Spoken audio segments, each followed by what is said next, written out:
Diana here with MillennialMindHack.com, where I share my passion for helping everyday people optimize their purpose, potential, and presence utilizing positive psychology and behavioral leadership training. In today's video, we are going to cover presence. Have you ever been in a room and you see somebody who you feel like so effortlessly can navigate the room and connect with others, and something about them impresses you? Maybe a conversation you had, the way that they speak, hold themselves, or overall seem to have an impact with others, but you don't really know how to develop that in yourself.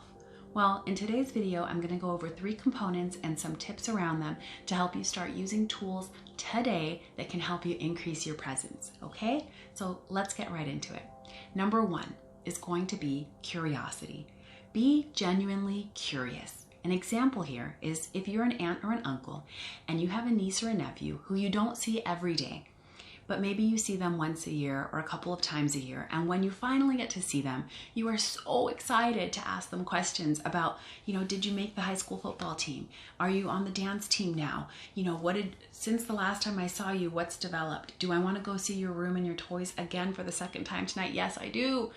You are so curious because you're excited and you want to know about them. So try and think of that mindset when you're going in to a room of people who you hope to influence. And that should help you out. The second step ties into that a little bit, and component number 2 is going to be kindness. So come from a place of kindness. Along with being curious, you have to know that there's some people who you're just not going to be that curious about because frankly, you don't know them yet. And that doesn't mean that you won't be curious about them, but it means that maybe they're talking about something and you're immediately passing judgment because it reminds you of someone else or something else. Well, instead of judging in that moment, stop and be kind. And if you are with them face to face, ask them questions. So if it's something that they're sharing with you, maybe it's a sales tactic that they have or a belief that they have, ask them why they think that or how it's worked for them before.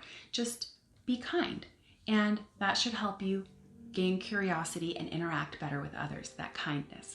Step number 3 is the hardest one, and it's because it's another intangible, but so is presence, right? Presence can be explained as an unseen force in a room, like a ghost, okay? So these are unseen things, but they can be developed, and it is confidence.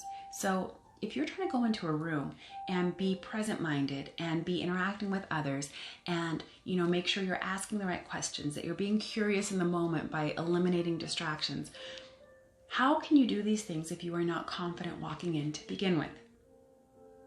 Think about that. And how do you gain confidence? Confidence is a combination of various things in the way that we think and feel about ourselves. And some very easy ways to increase confidence would be with your self-care routine. So if you're taking care of yourself first, then it's much easier to go out and be confident in a room with others. And this can include, for women, putting on a little bit of makeup so that you feel just good, how you would feel in an interview, for example. So taking a few extra steps in there. For everybody, it would be a little bit of exercise. We all know the science behind exercise is so powerful in increasing endorphins, which then increases our mood and our confidence. And you're taking care of your body, so that means that you're going to be more effective in helping take care of others. So self-care goes into confidence in a lot of different ways. Simple hacks besides going to your self-care routine in that moment include just posturing. So shoulders back, nice and straight, sit with attention instead of hunching over looking at your phone. Be present-minded in the sense of your posture. If you're talking to somebody, angle yourself towards them. That way they feel like they are important to you. Look at them in the eye. This isn't easy. We're so distracted these days. It's really comfortable for me to sit with a girlfriend and we can both be on our phones, or we can both be writing on a whiteboard or doing an exercise and talking in complete comfort, and we don't feel like it's rude, but we also don't get the chance to practice eye contact. So looking at people in the eyeball. So just try and do that, and I think it'll help you feel more confident. I hope these tips will help you.